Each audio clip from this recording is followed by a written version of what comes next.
In this video, I'll show you how to check user ID on Roblox. Ensure you subscribe and turn on the bell notifications to the channel for lots of educational kinds of content like this.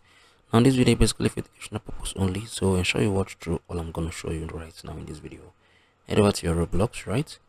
So you can see I got two friends here. This is Lily, this is Ezra. So for me to be able to check the user ID, that is basically the identification, like right, of the player or the user.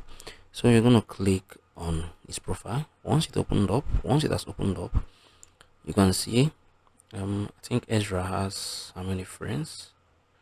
She has 11 friends right here, right? 11 friends, 0 followers, 0 following.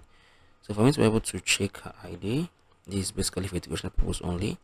You can see right here, this is it. This number right here is I think the user ID, like the user identification verification, right? So this is it. So ensure you share your thoughts below in the comment section. If you find this video helpful, I'll see you all in the very next one.